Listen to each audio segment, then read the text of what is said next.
Hello everyone, Zane here and welcome to another Final Fantasy XIV video. Today I'm going to show you guys how to make Gil from the occult crescent. So the first thing is try to get your freelancer to level 10. Means you have to do 9 mastered jobs. Okay, just 9 will do.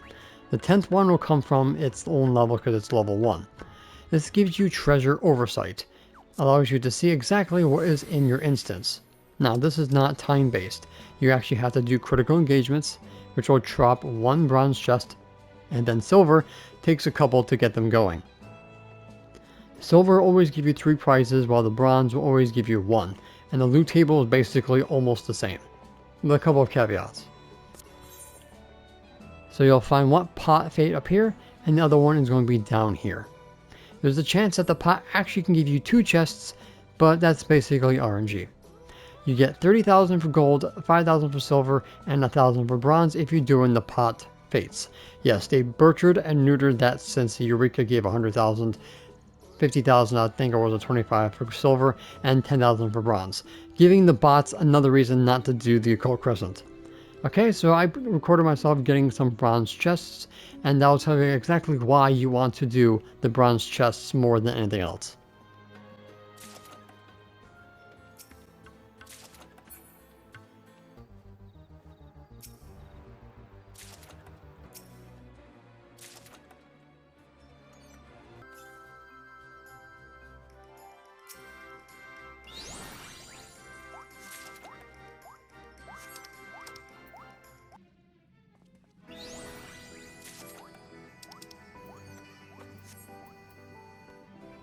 So those are some examples of what you can find in these chests in the open, and of course from the pot chests.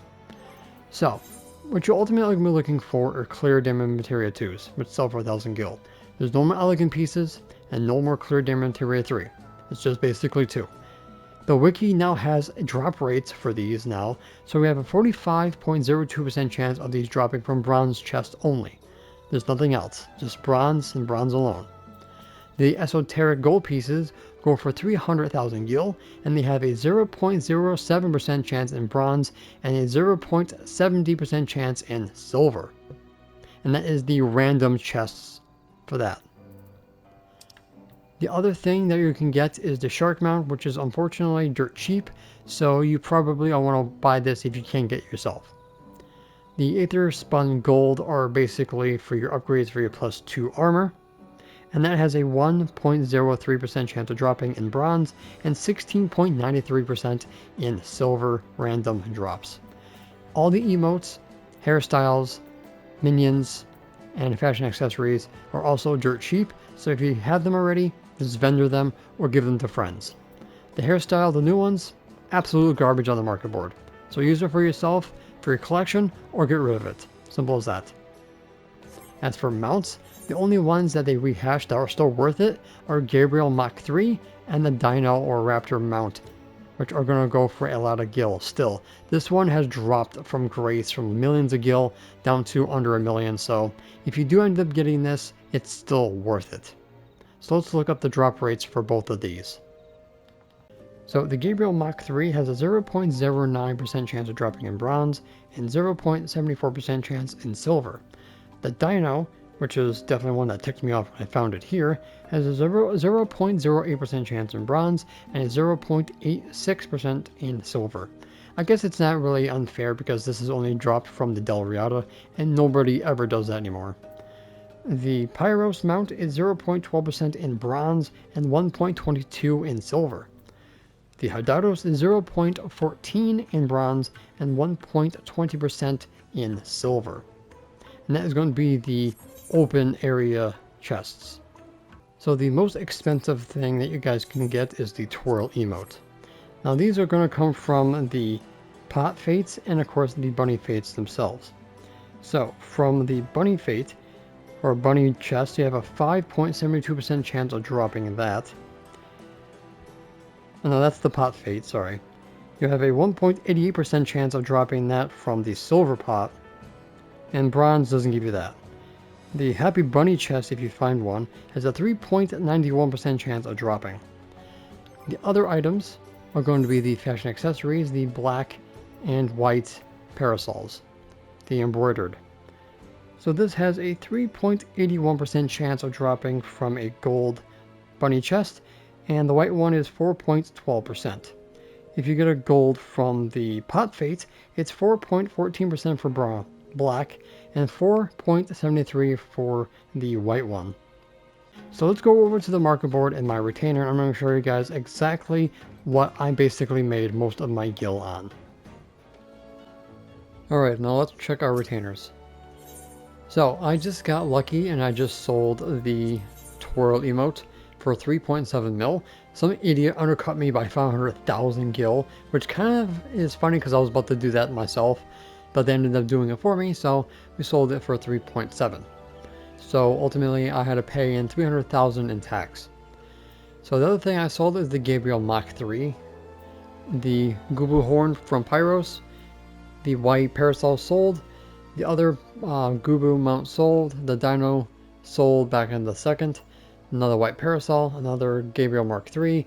You also can get jet black and pure white dye. Unfortunately that also dipped in. And then here is the Hydados mount that I got. The Rebel Coat did manage to sell for 47, but unfortunately that tanked. And before that I actually ended up selling, I think right during the patch, I ended up selling a Hydaelyn weapon, but that's not part of the video. But yeah, this is all the gil that I have made in the past week. So that came off with 6.5 million, and this one here is the reason why you want to do bronze chests. It is for the fortune carrots. You need to find a half-eaten carrot to use the fortune carrot on to pop up a bunny to give you a gold chest. There's always gold. So when you do get these, I would ultimately sell them because the gil that you get back is not even close to what you get for the carrots on the market board. The reason why people are selling the carrots is because the emote. And the emote can go for a lot more gil.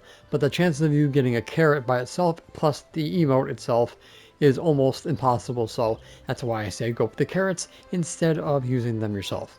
There is an achievement for 1,000 of those suckers. So that's going to take you a couple of years to do because those suckers have a 0.97% drop rate. I actually ended up getting 3 within the first few hours of it being out, and then I ended up getting 2 this past Tuesday, but I didn't get anything else within the week of doing this content. So I would say that's pretty bad RNG, but I walked away with 7 million and 6.5 million because of the emote. So if I ended up selling the 2 exotic gold pieces for 600,000 gil, I made 14 million gil on top of the 9,000 from Demi Materia within a week and a half. I think that's pretty damn good. So that's pretty much everything that you ultimately will sell to make gil with the occult crescent. Everything will be determined by your server. So whatever you get to slap on the market board, vendor what you don't need, the vendor what it's above vendor price, because a lot of people are selling them under vendor price with absolutely no freaking reason. Send them to your Domain Enclave if you like to get money from there. You might as well, because most of you probably don't even have the Dome Enclave done yet, so you guys can get some extra gil because they give you an extra gratuity for your crap. So send them there first before vendor anything else. Alright guys, so that's pretty much going to be it for this video. Thank you guys so much for watching. Don't forget to check out the rest of my channel for more Final Fantasy XIV content, and I will see you guys in the next one. Take care, and good luck. And that's it for today's video. Thank you guys so much for watching. Don't forget to leave a like, comment, and subscribe to my channel if you're new for more Final Fantasy XIV content and help with the YouTube algorithm.